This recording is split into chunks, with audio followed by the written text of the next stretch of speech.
We didn't. I started now. Sorry. Thank you, Alexei. I didn't understand. I thought that Mikhail started it. Okay. So, sorry for that. Done. Again, I joined the application in the middle, not from the scratch, during one of the maintenance release, when few new features or improvement were added and the bug fixes were added. So we didn't have very robust documentation. I was working in the team in order to start contribute as soon as possible, in order to understand the workflow, the application flow, in order to identify the main features and functionalities, as well as module and components. I started from extensive exploratory questions. I created the checklist. So after that, I reviewed existing test cases, modified and updated there. Why I had to do it? Because test cases, it just happened. They were not completed. And I had to update them to satisfy the latest changes. Unfortunately, it was not done. So I did. I was assigned to test add new employee component. For this component, I reviewed, as I mentioned already, and added many test cases. After all, it happens that it was something like 60 or 70 test cases. I don't remember for sure, but something around that. Okay, I executed those test cases on different operating systems and browsers to make sure that this application looks good and works great on different browsers. Also, I did run localization testing. The application is available on different languages. Maxime, now I try to answer your question. So I verify the application, that application works great on different languages. I used Hindi, Russian, Chinese, Spanish, French, whatever, European languages, whatever you want. What was the goal? Not only to understand that all the translations is done correctly, that help works how it's supposed to be, but even to understand that all the date, all the parameters, all data is displayed as supposed to. For example, the date, the time, the currency. When we are talking about the salary, that currency is not in dollars, but in the ruble, rupees, euro, etc. Okay, so this is what I did. I reported my finding into Bugzilla bug tracking system. We use it. I assigned the severity and priority for my bugs were assigned by product manager. I participated in weekly status meeting on which we review status of the application, new builds, new bugs, and approach and tasks for the testing.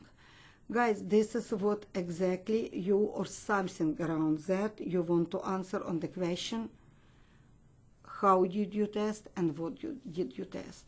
They will ask you if you ever participated or run the regression testing. Of course I did, before each release, and releases happens very often. It was agile environment, very aggressive environment and development model, so releases happen every week. And of course we had to run the regression testing. How we did run? When we received the final build, we of course ran the build verification testing, build acceptance testing or smoke test. After that, I verified all the changes that happen in this build. It means that I verify I get the build notes. What happened in the build, or the same is release notes. I made sure that all those changes are correct. I verified those changes, and after that I run the regression testing. I re-execute my test cases to make sure that all test cases pass, that no new bugs appeared after that changes. I also helped my colleagues, my teammates, to run the testing activities on another area when I was done with my part. Okay, this is how you want to ask. Sometimes on the interview, you get a question, please describe me your day-to-day activities in the office, how it works, what are you doing. So, you know, guys, this is many of you probably already working in some businesses, in some IT parts, I don't know. I just can tell you about my activities, etc. So we start usually at 10 a.m. and first thing that we are doing at 10 a.m. every day, we have a Scrum meeting, which is running by Scrum Master. In my case, this is the product manager. And this meeting doesn't last longer than half hour. And this is kind of round table meeting, when on this meeting representative from all teams, actually all employees, are present, not all employees, but all the teammates present, remotely or locally on site, doesn't matter.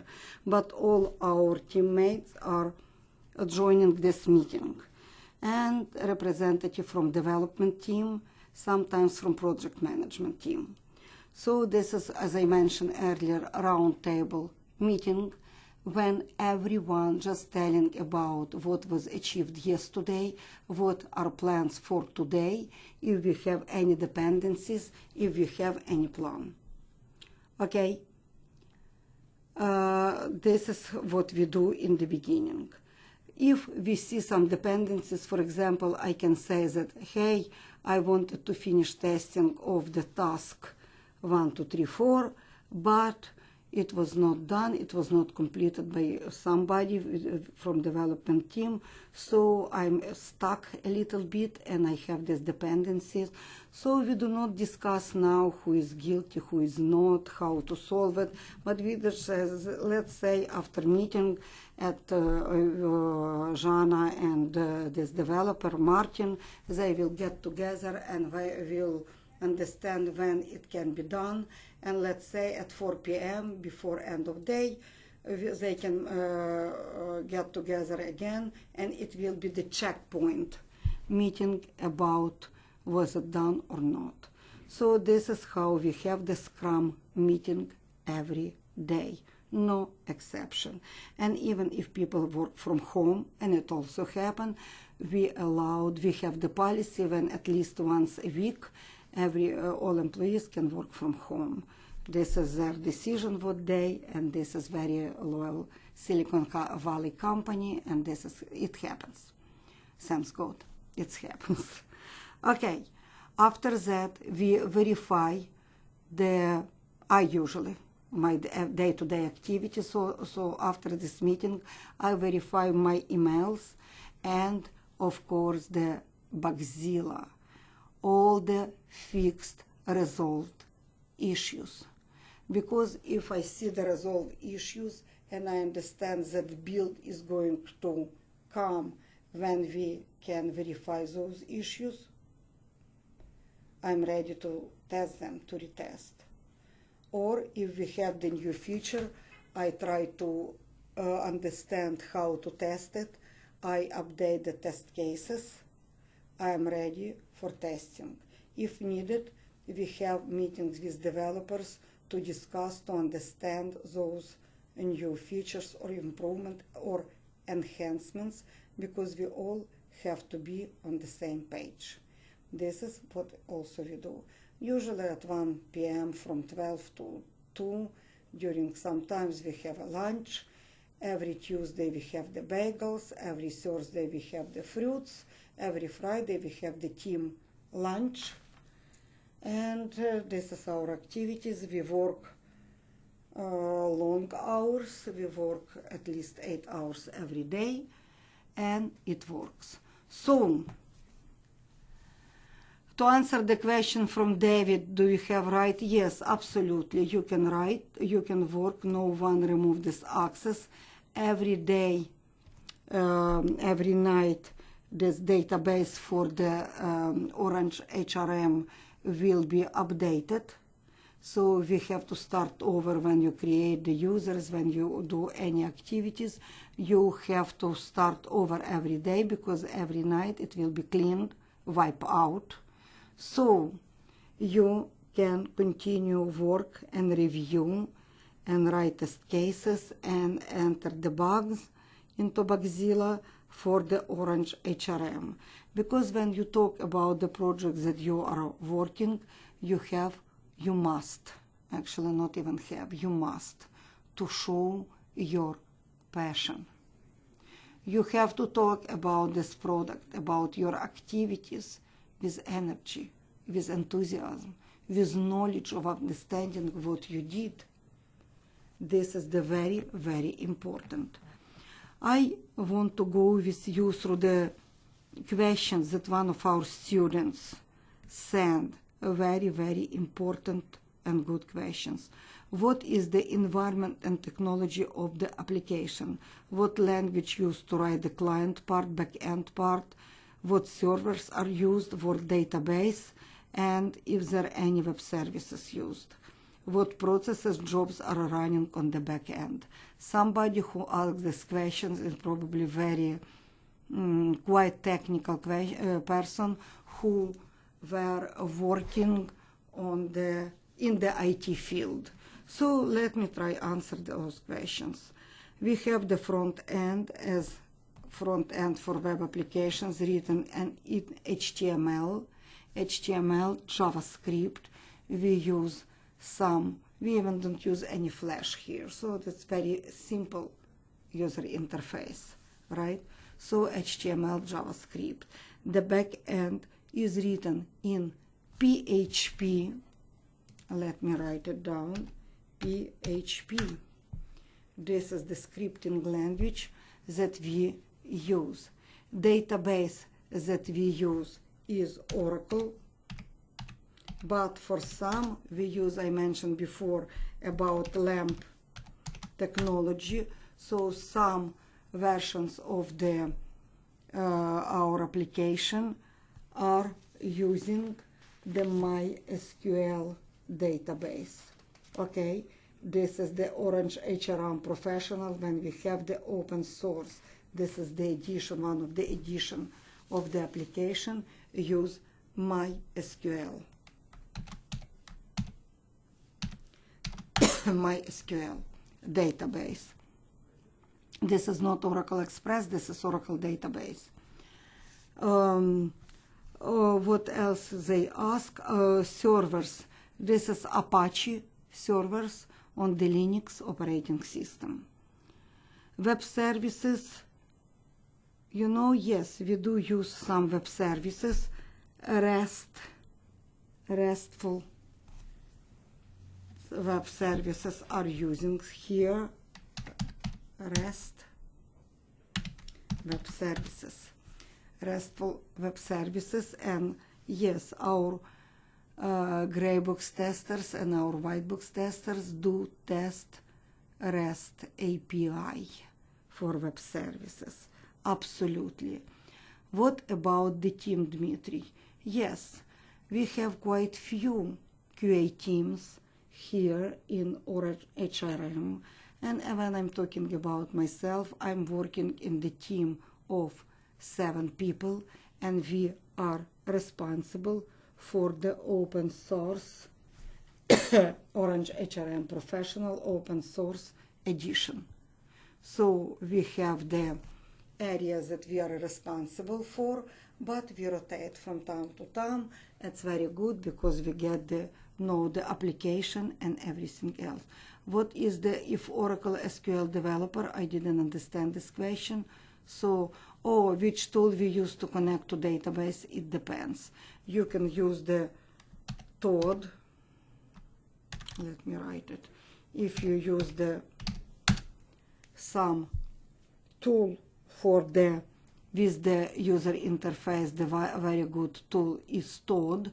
I personally, and this is true, I use the command line. I log in to the SQL server and I utilize my knowledge of Linux, and I run all my SQL queries, all the commands in the command line. PL SQL developer, yes, we have not, this is not PL SQL developer, we have backend developers who at the same time work on the database, create different queries and statements, and we have DBA, database administrator, who is managing the database. He is responsible for the optimizing, for the performance of the database. As you understand, for such application, for our application, this is very, very important.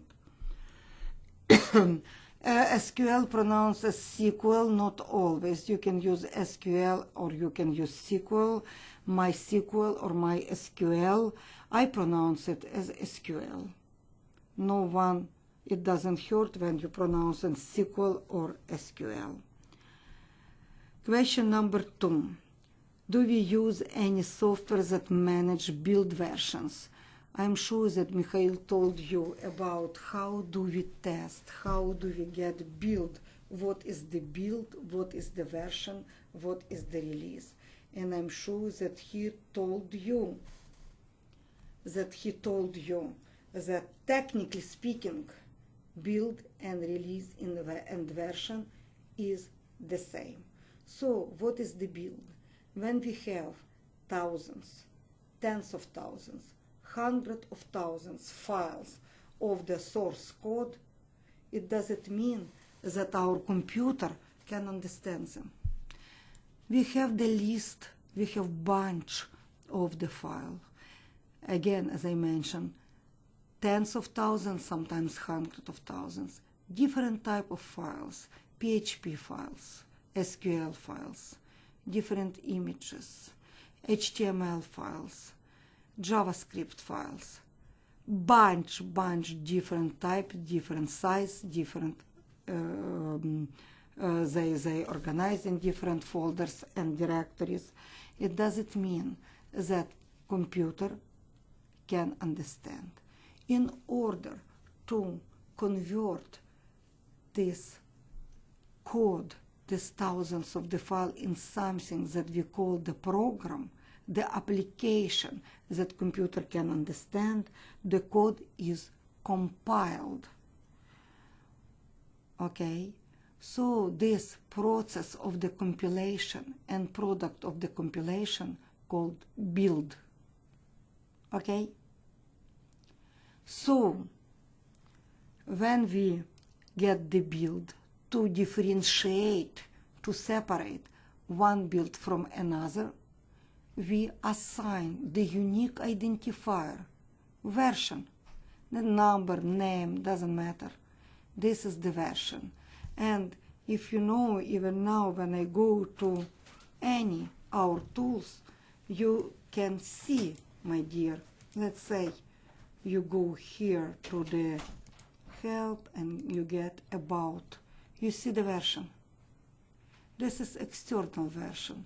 But believe it or not, there are many internal versions. And this external version, build or version that going to the end user called release. Nothing else. So again, technically speaking, build, release versions are the same.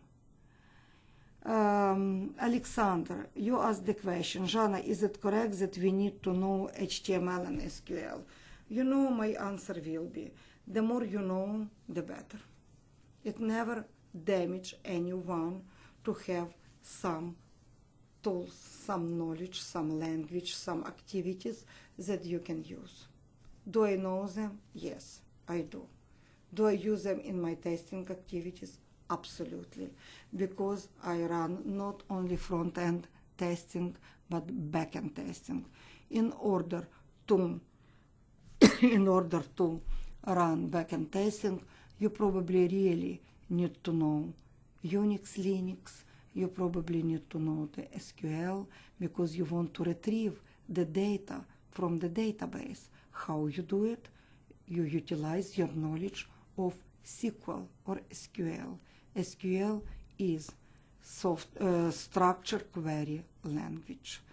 Java, again, it's good to know.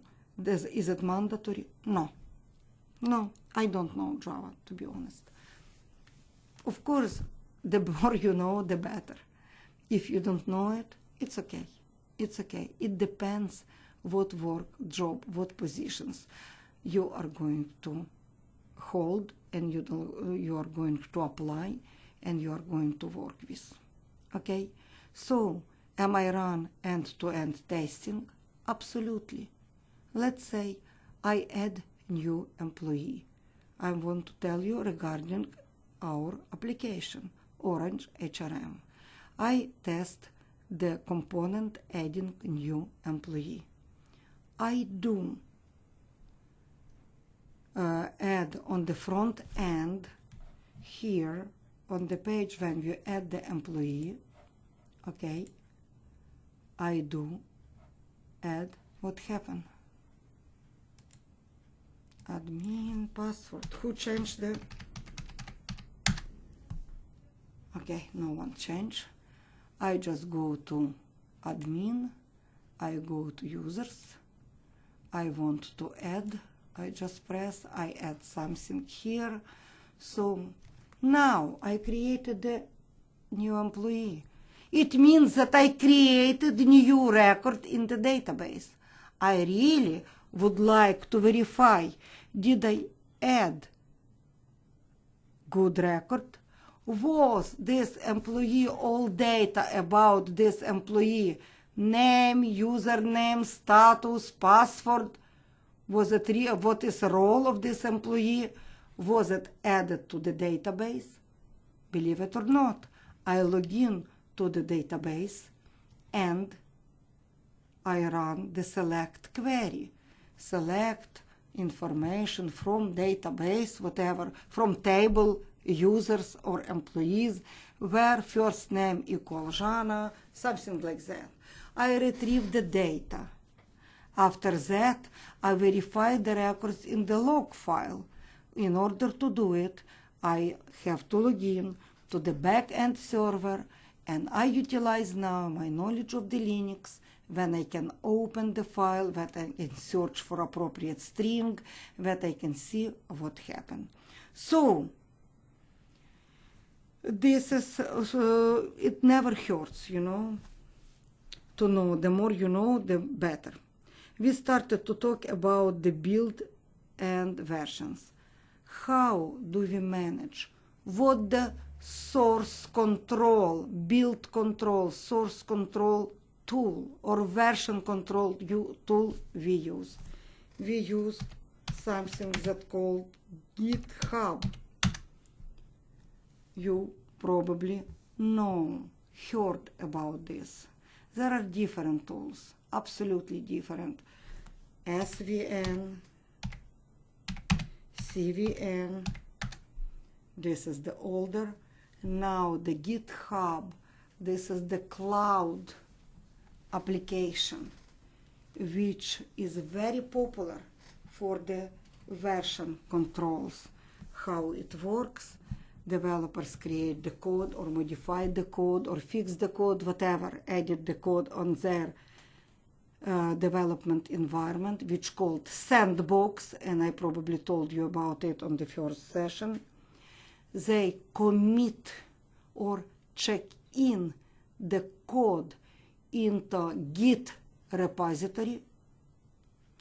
Git create the version, and this is 40 characters hash.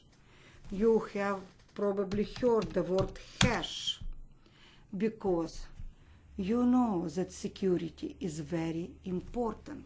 And what is the hash? You know, when you log in sometimes to the applications, in the URL you don't want to see your login name or your password or whatever. You see some abracadabra, something that no one understands. Why? Because for the security purpose, for the security reasons, your data is encrypted.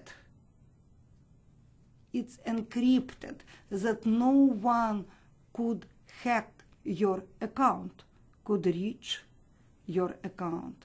And all this abracadabra, sometimes you see something, A23, B25, ABC, some special characters, who knows, many, something meaningless. It's called hash. Okay? Hash occurred when we encrypt your data, user data. So what Git does,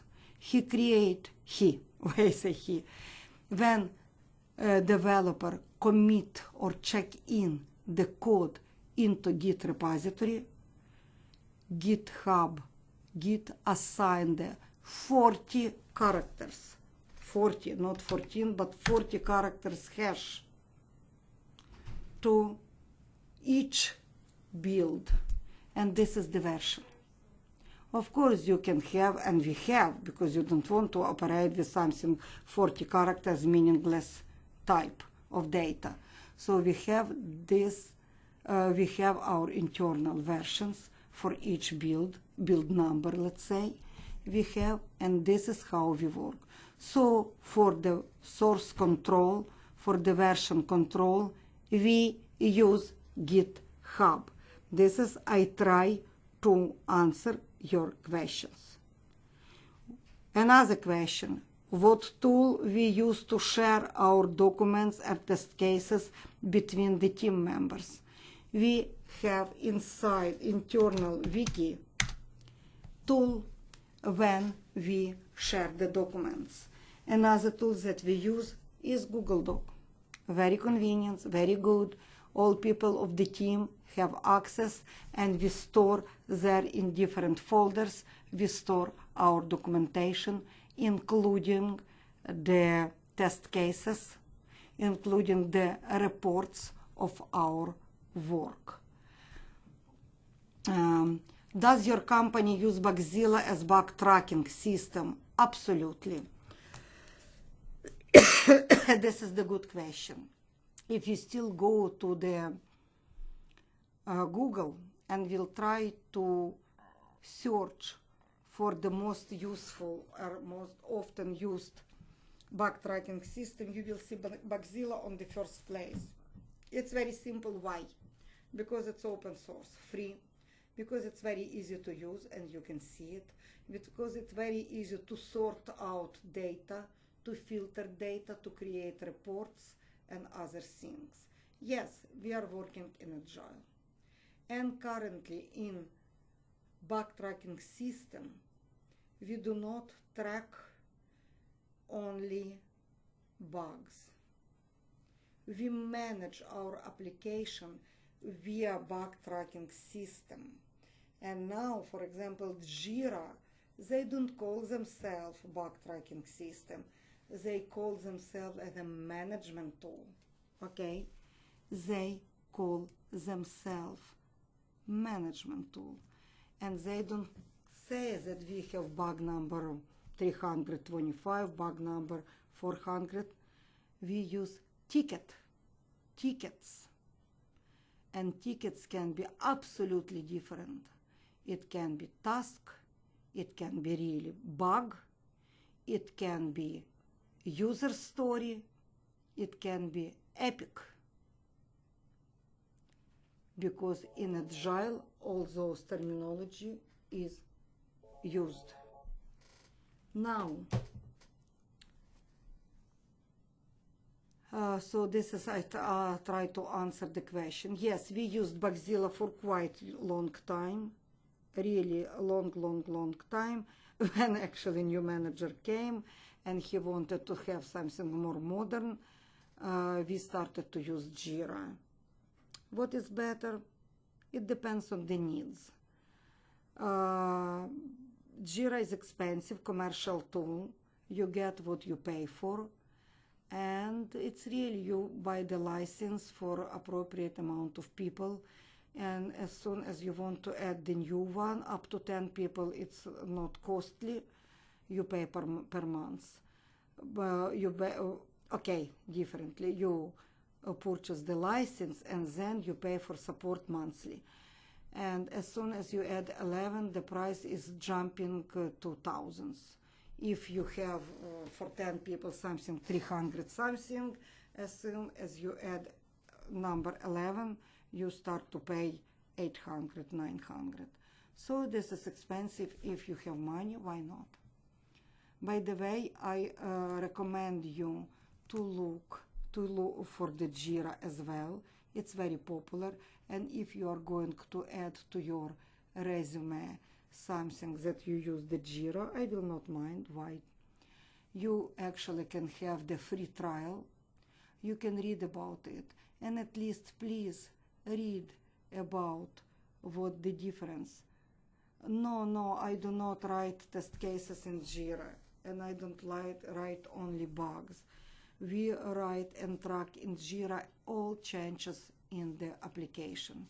As I mentioned before, this is the task, this is the improvement, this is the user story, this is the epic.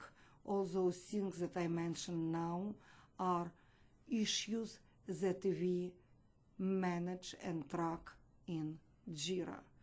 I really recommend you to read about it.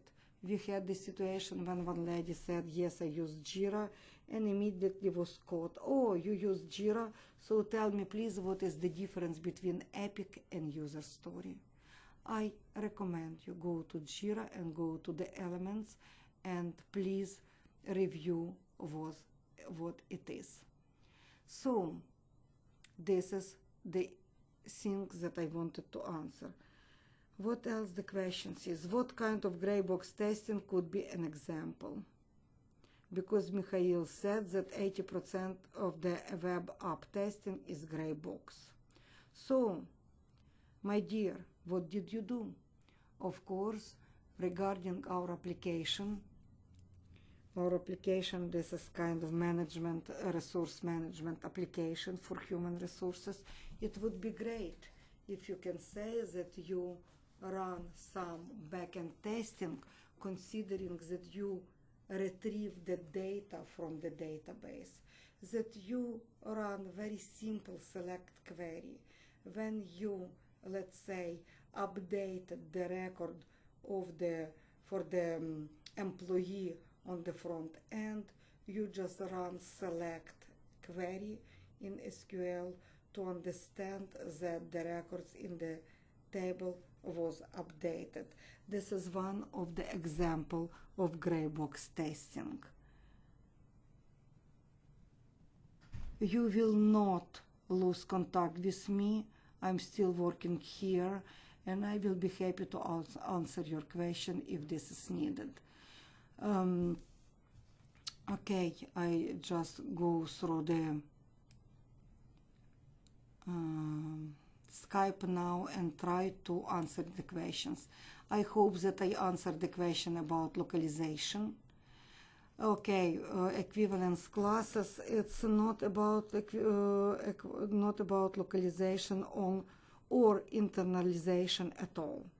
Equivalence classes. This is great, wonderful black box testing technique that let us optimize our testing activities. Okay, what does it mean to optimize?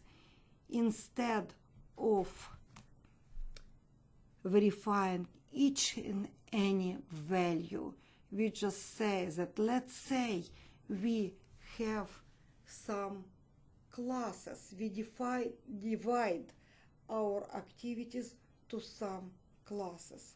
What classes? Let's say we say that password can be from 8 to 15 characters. I see here 3 classes. One of those, when we have the values between 5 and 18, or whatever I said, 18 or 15, doesn't matter. Another class, less than 5, and another one more than 15. Instead of verifying each and any value between 5 and 15, or from 0 to 5, or 15 and more, I just say that I will use only one value and all other will behave alike. So this is the technique that allowed us to optimize our testing process. Of course, we should pay a lot of attention on the boundary condition testing in this case, because this is the smallest, the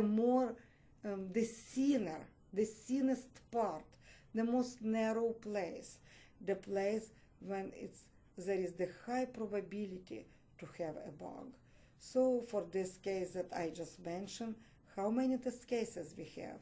Okay, one test case for the valid, wonderful, happy pass, positive test case when the value is in the class from 5 to 15 characters.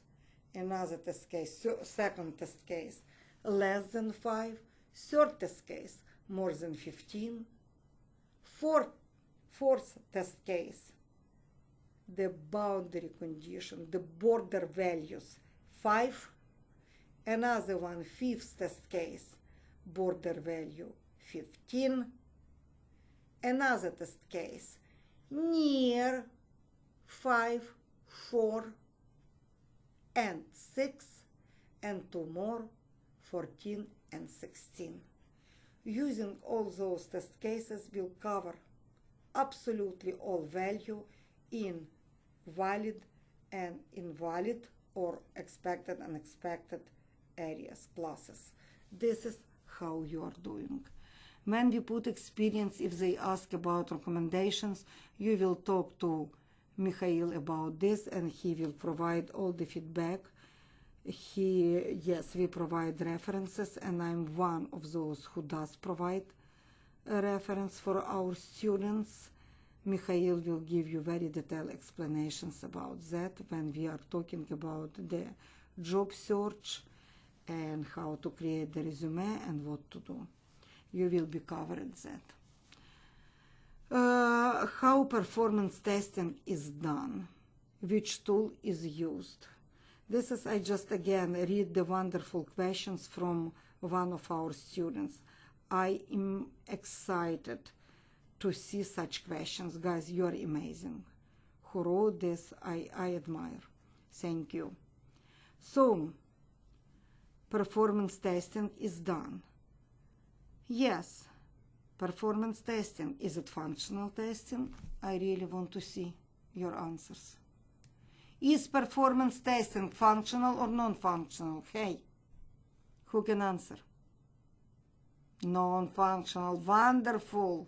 Yes, I like your answer. Is it automation or not? Is it white box or gray box or black box? Well, good. It's very hard to write manual performance testing. What does it mean, performance testing? Yes, if you really want to measure the performance, the throughput, when you send the request and get back the response, the time for this, it's called throughput time. When you want to measure it, of course, you don't need any automation, you don't need multiple people, you just run it by yourself. It's very easy to verify this performance, especially when you use wonderful tools, plugins, development tools, and I open for you the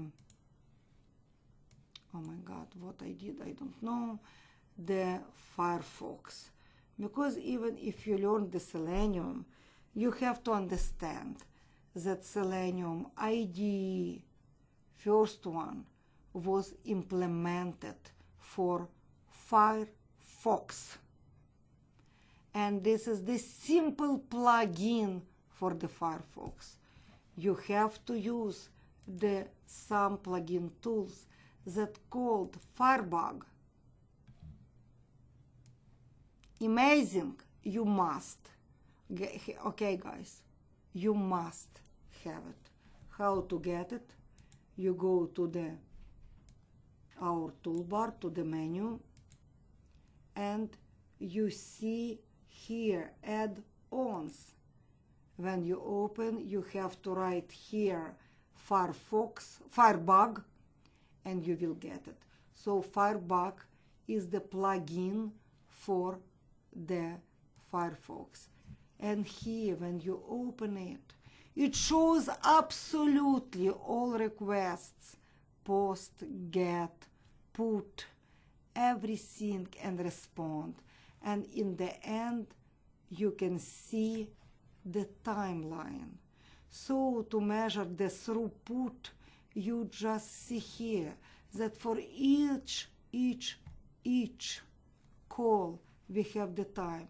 Something else 31 milliseconds, 76 milliseconds, etc.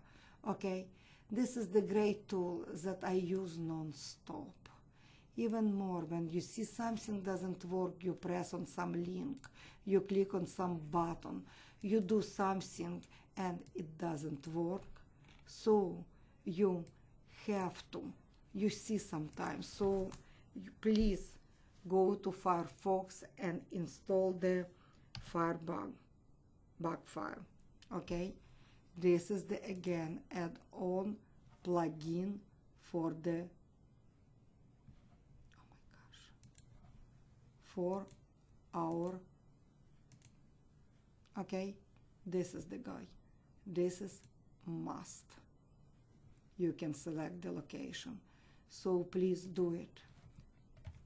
Okay, so this is about the performance. Now, you have to simulate 1,000 users that want to log in to the site simultaneously at the same time. Why not? You have to automate it. So we can automate some non-functional testing. Otherwise, it's very hard to do. Yes, this is gray box testing. You can run the load testing when you apply appropriate load, like 1,000, and you want to measure how much time it takes, what is the performance, how fast the page is rendered, is user is patient enough. So you automate. What tool you use? You use something that called JMeter. And I recommend you, this is the open source. There are so many YouTube videos. You have to install the Java kit, and that's it. This is the open source tool. Please play. Please go to any video. I believe that even on Portnoy video there is the 15 minutes long video about how to use the JMeter. And yes, if you can play with it, absolutely with David, yes, please watch. Please try to apply to any application. See how it works. So on the interview, you can add that, yes, I did run. I simulated 100 users that had to log in and do some actions, let's say add the pay time off, the leave time, or whatever. This is just for your benefits. If you decided to connect your life to IT, and especially to the software, and especially to the software testing, it doesn't hurt if you take this. Again, this is the open source tool. You have to install only the Java kit, whatever, and play with it. watch the video, okay? You have to express yourself. In order to express yourself, you have to tell about yourself, about why you choose QA. You have to be able to answer the questions. Can you please describe me the bug that you are proud of? Okay?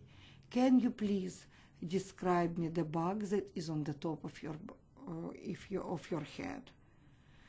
Did testing of this application, did you get any challenge while testing? What is challenging? And I just want to clarify that challenge is not the bug. This is the difficulties that you met and you had to overcome. Why they ask this question? They want to see how you are dealing with some difficult situation, with something that when you have to make a decision, solution. If you're afraid of some difficulties, if you meet some challenging situation, how you behave, what are you doing? Do you give up or you just say, no, I can? So this is what I would like you to be able to answer. So I would answer the question if I have any challenges. It just seems on the first, when you just look, this application seems to be easy, but actually it's very complex application with many components which are related to each other, and different activities you can achieve, different results you can achieve through different components. So a lot of integration testing, a lot of unexpected behavior, especially considering that I was not provided with the documentation.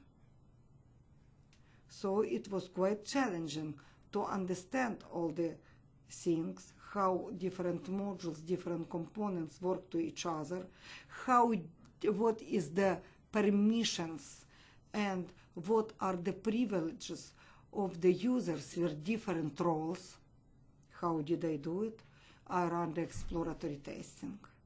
1, 2nd, 3rd, I created checklist of different activities and different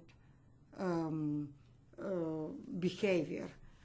After all, I had wrote the list of questions, and finally, after I get these questions, I get the meeting, one-on-one meeting with developer or with project manager, and I was so lucky I got the answer of these questions.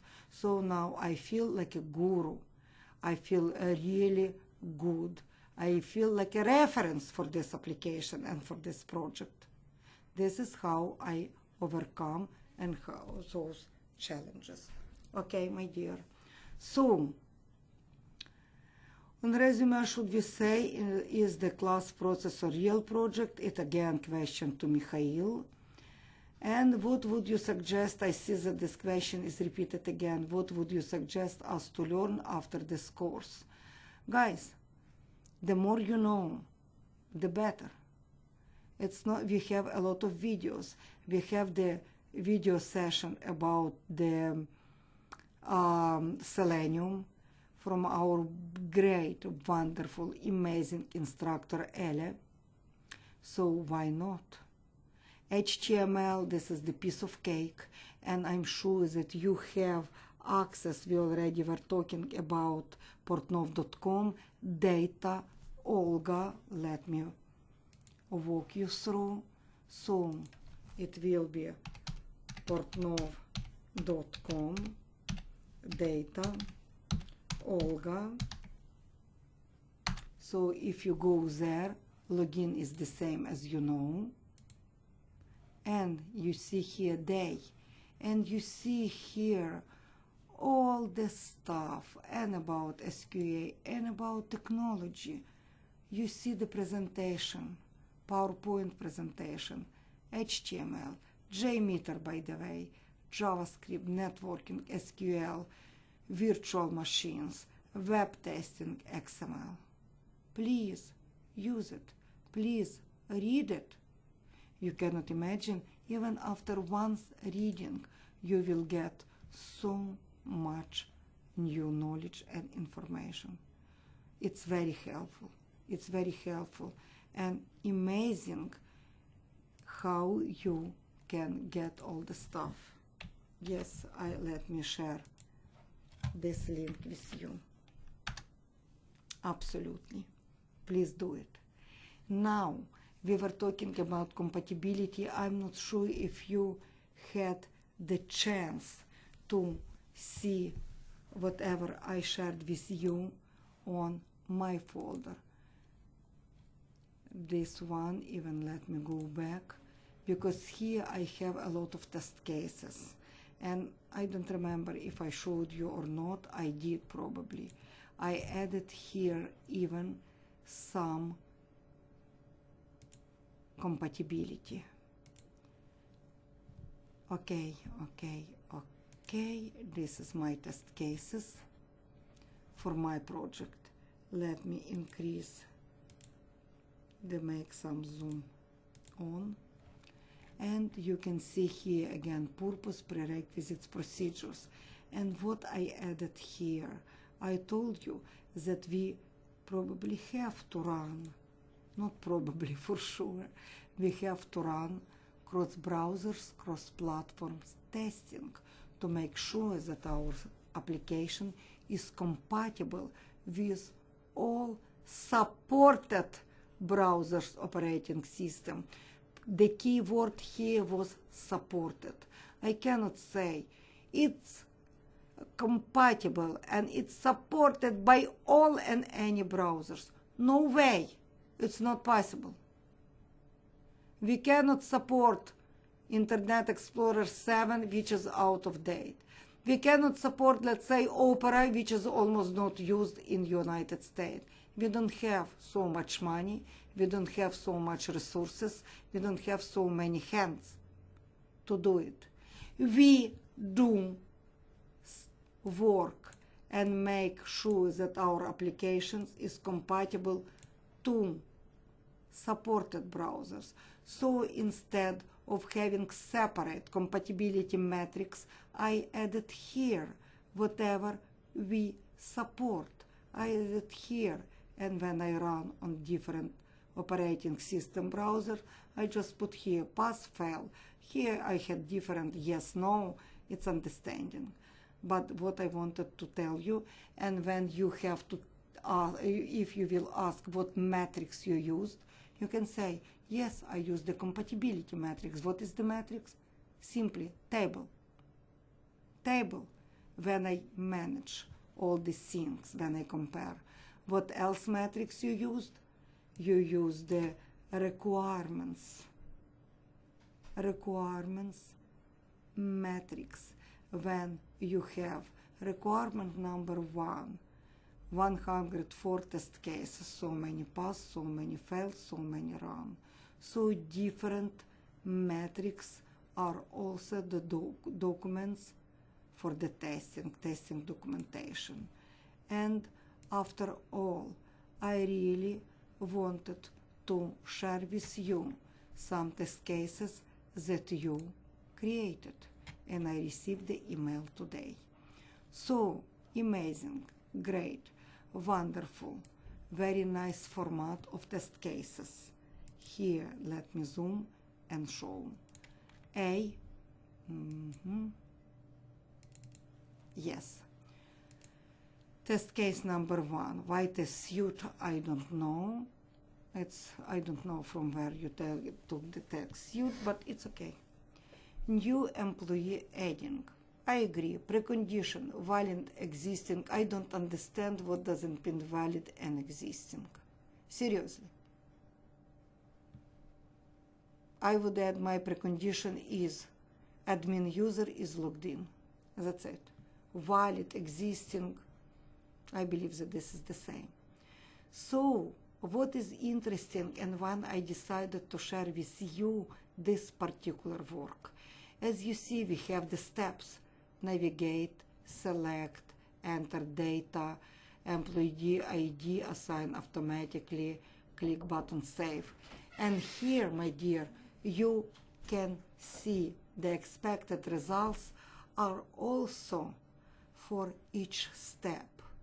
This is very nice, very interesting. Actually, this is my way even to create test cases. I also write expected result for each step. Is it something that must be? Absolutely not. Different policy, different approach. The most important is that we always have to understand what to expect, what must happen after some actions that were done. Okay? And it happened for each and any stuff.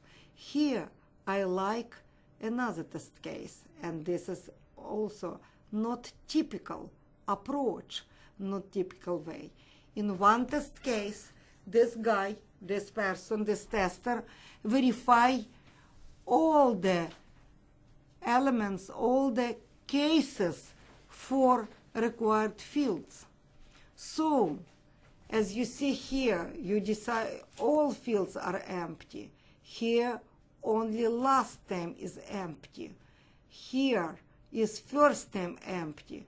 This is very interesting approach. And again, we can see expected result for each smallest test case. Very good. And this is the reason why I wanted to share it with you. Okay, my dear. I think that we are very close to the end, and already our sysadmin came here and wants me to finish. I go to the Skype windows, and again, oh my God, yes, it is possible, Dmitry. Of course it's possible. I didn't change the login to Bugzilla, so it still remained the same as it was before. And as you see here, I highlight now the login name, orangehrm@gmail.com, and password is still, believe it or not, is student, not the password.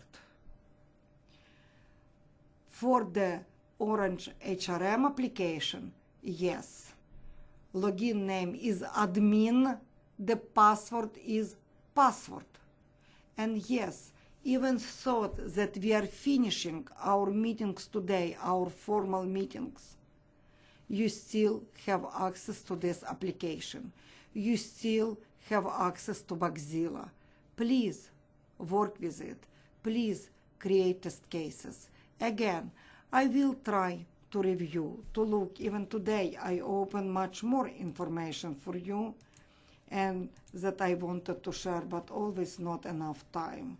Somebody also here wrote very good test cases and very nice format, and I wanted to share it with you. I just show how great they are. You can see. So, my dear, thank you very much. It was the pleasure to meet with you, to work with you. I hope and I wish that all of you will be successful, and I wish you success. So, again, I will look from time to time to the Skype. What I can just advise you, please don't spend time and effort on something useless. Sometimes it happens, unfortunately. Please be consistent, work, and I wish you the best. Okay, good night and bye-bye.